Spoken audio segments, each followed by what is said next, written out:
आप सभी को हमारा प्रणाम। तो आज के ब्लॉग में मैं आपको दिखाऊंगी एक सिंपल सा अलमारी मेकओवर।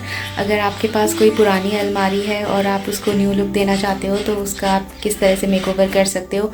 आप चाहो तो उस पर पेंट का यूज़ कर सकते हो, एनामल पेंट लगा सकते हैं हम अलमारी में, क्योंकि हमारी जो अलमारी है वो स्टील की है तो उसमें एनामल पेंट यूज़ किया जा सकता है।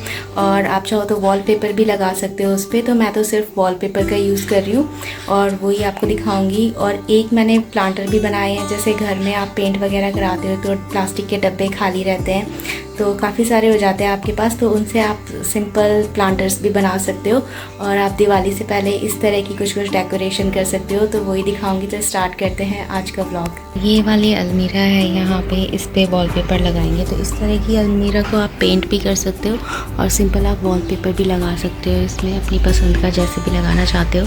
तो यहाँ ऊपर की साइड से मैं इसे पेस्ट करना शुरू करूँगी। तो अभी मैं ये वाला वॉलपेपर लगाऊंगी अलमारी पे। तो ये इस तरह का दिखता है, इसका टेक्सचर थोड़ा सा ऐसे है, इसलिए ये वाला लिया है। तो अमेज़ॉन से थोड़ा ठीक ही पड़ा है इसकी रेट, और ऐसा है ये वॉलपेपर। वैसे तो आप चाहो तो अलमीरा में पेंट भी कर सकते हो, पर अगर पेंट नहीं करना चाहते तो इस तरह का वॉलपेपर हम लगा सकते हैं पुरानी अलमारी को थोड़ा सा न्यू लुक देने के लिए। बैक साइड से ये वॉलपेपर इस तरह का दिख रहा है, और ये जो लाइंस हैं ये इसको अच्छे से कट करने के लिए हम इधर से लाइन देखते हुए इसको कट कर सकते हैं अगर कम चाहिए कहीं पे। तो अब मैंने इतना वॉलपेपर कट कर लिया है, तो इसको यहाँ से पीछे की साइड से मैं इसका टेप निकालूंगी और इसे अलमीरा पे चिपका दूँगी। तो इस तरह से हमें स्टिकर को खींचते हुए लगा देना है ऐसे। तो ये इस साइड इतना लग चुका है। अब ये वाली जो साइड बच रही है यहाँ की, यहाँ पे हम मार्जिन लेके नाप लेंगे कितना है और लगा देंगे स्टिकर इस साइड भी। अभी ये जो अलमारी है इस पे मैंने इतना वॉलपेपर लगा दिया है, और इसके जो कॉर्नर है इसको मैं गोल्डन कर रही हूँ। तो इसके लिए मैं इस पर इस तरह का गोल्डन टेप लगा रही हूँ। ये टेप ऐसा दिखता है, तो सिंपली इस टेप को यहाँ पे पेस्ट कर देना है ऐसे करके। तो ये इसकी कॉर्नर है जो ये कवर हो जाएगा। यहाँ से ये वॉलपेपर से इस तरह से कवर हो गया है, यहाँ से इसकी कॉर्नर कवर हो जाएगी। तो इसको मैंने नीचे तक थोड़ा सा कवर कर देना है इसे। तो कुछ इस तरह से ये अलमारी जो है कंप्लीट हो चुकी है। नीचे का मैं आराम से करूँगी अभी। तो ये वाली जो एरिया है यहाँ पे फ्रंट में गोल्डन कर दूँगी, और यहाँ पे वही जो ये क्रीम कलर का पेपर है वॉलपेपर वो लगा देंगे। तो ये थोड़ा इस तरह से इसकी लुक हो जाएगी, ऐसा दिखेगा ये। तो पूरा वाइट करने में तो इतनी अच्छी लुक नहीं आती, तो मैंने यहाँ पे गोल्डन टेप लगा दिया है। तो ऐसे ही ये काम चलाओ कर रखा है, पर वॉलपेपर ये ठीक है, अलमारी पे अच्छे से लग गया और इसका टेक्सचर भी सही है इस तरह का। तो थोड़ी पुरानी अलमारी है वो नई सी दिखने लगती है। और यहाँ पे ये तो मैंने टेप लगा दिया, थोड़ी बहुत जो फिनिशिंग हुई मुझसे मैंने कर दी। ओरिजिनली ऐसी दिखती थी और अब थोड़ा ऐसी हो गई है। तो ऐसे ये वाला जो एरिया है यहाँ पे जूते चप्पल भी रहते हैं, तो वो भी पसंद नहीं आते मुझे, तो उसको भी मैंने हटाने के लिए एक रैक मंगवाया है मीशो से। और यहाँ ये मैंने बनाए थे, मैंने इसका वीडियो भी डाल रखा है, तो ये भी लगा सकते हो आप।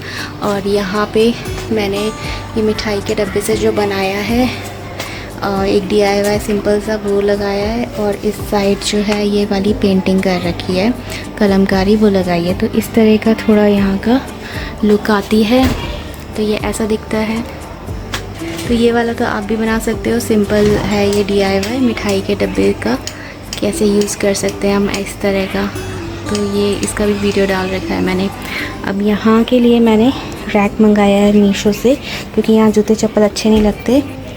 तो यहाँ पे कुछ इस तरह का रैक मंगाया है मैंने ये मीशो से। तो ये पूरा ओपन आता है, और ये 3 टायर का है, मतलब इसमें 3 लेयर्स हैं, और इसमें पूरा ये ओपन आता है, ये सारे हिस्से इसके निकल जाते हैं। तो एक बड़े से बॉक्स में आता है ये जैसे इसका ये ऊपर का बॉक्स है इतने ही बॉक्स में आता है। तो ये 1100 का पड़ा ये रैक। फिर इसे आप अपने आप ज्वाइन कर लो, और इसको अगर हम ओपन करेंगे तो ये इस तरह से ओपन हो जाते हैं ऐसे। और यहाँ स्पेस है, तो 2 जोड़ी आ सकते हैं इसमें थोड़ा सा सेट करके, और ये इस तरह से बंद हो जाता है। तो ये वाला ले रखा है, इस वजह से, इसको लेने की वजह से यहाँ का सारा जो जूते चप्पल का है वो क्लीन हो जाएगा, जो रेगुलर पहनने के होते हैं वो रहते हैं यहाँ। तो ये ऐसे दिखता है। और यहाँ पे अब मैंने ये वाला रख दिया है इसके ऊपर। तो ये मैं राजस्थान से लेके आई थी, ऐसे छोटे छोटे आते हैं ये, तो लकड़ी के हैं ये, ऐसे बड़े भी आते हैं। तो ये छोटे वाले लिए थे, तो ये मैंने इसके ऊपर यहाँ पे डेकोरेट कर दिए। और इधर भी देखते हैं कुछ लगाऊंगी तो या ऐसे ही रहने दूँगी। तो ये इस तरह से इसके साथ का बन गया। ये ऐसे है, तो ऐसे ले सकते हो आप। ठीक है, इसकी बॉडी भी है तो प्लास्टिक बॉडी, पर ठीक है इंडोर के लिए ये, तो ऐसे लगा सकते हैं। तो अब ये वाला जो एरिया है कुछ इस तरह का हो जाएगा।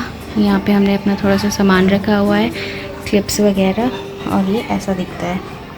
तो ये हो गया। पहले मैं सोच रही थी इसके ऊपर कोई ग्रीन प्लांट रख देंगे, पर ये इतना भी मजबूत नहीं है कि मिट्टी से भरा हुआ प्लांट इसके ऊपर रखें। तो छोटा पॉट रख सकते हो आप इसके ऊपर, कोई भी ग्रीन प्लांट का जो छोटे पॉट्स आते हैं वो रख सकते हैं इस पर हम। बाकी ये इस तरह का अब ठीक हो गया ये। तो अलमारी का मेकओवर होने के बाद कुछ इस तरह से दिखती है। तो सिंपल ऐसे ही रखी हुई है यहाँ पे अलमारी, और ये वाला स्टैंड रखा है जो मीशो से मंगाया था।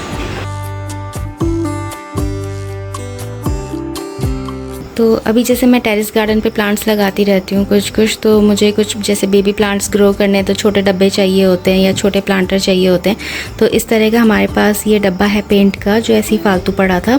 तो इसको थोड़ा सा ठीक ठाक इसकी लुक करेंगे, और इसके बाद इसको हम एक फ्लावर पॉट की तरह यूज़ कर लेंगे, या इस पर कोई भी देखते हैं प्लांट लगाएंगे। और इन पे आपको पीछे से एक छोटा सा छेद करना है, ज़्यादा बड़ा करने की ज़रूरत नहीं है, ताकि पानी जो एक्सेस वाटर है वो निकल जाए इससे जब हम पौधा लगाएं। तो इस पे मैं लगाने के लिए यूज़ करूँगी इस तरह की मैक्रामे का धागा। अगर आपको जूट की अच्छी रोप मिल जाती है तो जूट का यूज़ करना, नहीं तो इस तरह का मैक्रामे का जो धागा आता है वो आप यूज़ कर सकते हो। ये ऐसा होता है, मोटा है ये थोड़ा, और ये इस तरह का इसका पूरा रोल है। तो ये आपको मीशो में मिल जाएगा, और मीशो में आपको लाइट कलर भी मिल जाएंगे, जैसे स्काई ब्लू, बेबी पिंक और पर्पल, लैवेंडर कलर मिल जाएगा। और ये है जूट का धागा। तो ये भी मैंने मीशो से मंगाया था, मुझे लगा था थोड़ा सा मोटा होगा, पर ये काफ़ी बारीक है, तो इसे तो इसमें हम लपेटेंगे बहुत टाइम लगेगा, तो इसलिए मैं ये मैक्रामे का लगा रही हूँ। मुझे आउटडोर के लिए चाहिए ये वाला प्लांटर, इसलिए मैं ब्राउन लगा रही हूँ, ताकि गंदा भी हो तो इतना नहीं दिखे मिट्टी से। बाकी आप अगर इंडोर के लिए बना रहे हो तो इसी में मैक्रामे में आप ले सकते हो पिंक, लैवेंडर कलर और स्काई ब्लू के हैं उसमें रोप्स, तो वो बहुत अच्छी हैं। अब हमें इस धागे को इस पे लपेटना है। जैसे ये हमारा पॉट है, तो इसमें इस तरह से हमें इस धागे को लगाना है पूरा लपेट के। तो हमें इसमें पेंट वगैरह करने की ज़रूरत नहीं है, ये धागे से जल्दी काम हो जाएगा। पेंट वाला काम थोड़ा सा टाइम ज़्यादा लेता है और ये फास्ट हो जाता है। तो इस धागे को चिपकाने के लिए मैं यूज़ करूँगी फेवी बॉन्ड। तो ये आपको मिल जाएगी पेंट वगैरह की शॉप में, वहाँ से ले लेना आप। तो ये फेवी बॉन्ड है, इसको हम लगाएंगे ज़रा और फिर इस धागे को ऐसे लपेट देंगे। सिंपल है, तो मैं करने के बाद दिखाती हूँ इसे। फेवी बॉन्ड आई थिंक 50 या 100 रुपीज़ से ज़्यादा की नहीं आती, 50 की होगी शायद ये। और इस तरह के धागे मीशो पे आप चेक करना, मीशो में रेट्स सही है और क्वालिटी भी इसकी अच्छी है। ऐसे नहीं है कि ख़राब हो या उधड़ा हुआ सा हो कहीं से, तो इसकी क्वालिटी भी अच्छी है। इस तरह का रोप आप देख सकते हो। तो ये मंगाया था मैंने, और ये वाला तो काफ़ी पतला है। तो ये टाउन बस करके है, पता नहीं जूट रोप इस कंपनी का है, ये मंगाया। तो ये सब मीशो में मिल जाएंगे। आर्ट एंड क्राफ्ट के लिए मीशो सस्ता ऑप्शन आपके लिए सही है और इन बजट पड़ता है, तो इजीली आप अपने क्राफ्ट के आइटम्स क्रिएट कर सकते हो। तो जैसे ये है, यहाँ पे हमें इस तरह से फेवी बॉन्ड लगाना है। तो मैं इसका ज़्यादा व्लॉग नहीं बना रही, ऐसे फेवी बॉन्ड लगाया और ये वाला जो धागा है इसको चिपकाते जाना है ऐसे, इस तरह से। तो कुछ इस तरह से इस धागे को हमें इस डब्बे पे लपेटना है और ये कंप्लीट हो जाएगा। तो ये ऐसा दिखेगा। कुछ इस तरह से हमारा जो प्लांटर है वो बन के रेडी हो चुका है। आप चाहो तो इसमें एक्रेलिक कलर से पेंट भी कर सकते हो। तो ये इस तरह से बन जाते हैं। बस आपको किसी भी कलर की थ्रेड लपेटनी है या जूट का धागा हो वो लपेटना है। तो ये अब ऐसे बन के रेडी हो गया है। अब इसमें हम प्लांट लगाएंगे। तो कुछ इस तरह से ये जो प्लास्टिक के डब्बे थे इनको मैंने धागे से लपेटा और इस तरह का एक प्लांटर रेडी कर लिया है। तो ये वाले जो प्लांटर हैं आप ऐसे बना सकते हो। पेंट के जो डब्बे हैं बेकार पड़े हैं उस पर इस तरह से जो मैक्रामे का थ्रेड है उसको लपेटना है और ऐसे अच्छे से प्लांटर बना देना है इस तरह से। तो इसमें तो मैंने वॉन्डरिंग ज्यू लगाया है, तो ये कुछ इस तरह से दिखेगा। अब इसकी मैं कटिंग कर दूँगी और छोटे छोटे कर दूँगी इसे। बाकी ये दो प्लांटर कुछ ऐसे दिखेंगे इस टाइप के। तो ऐसे बना सकते हो आप प्लांटर।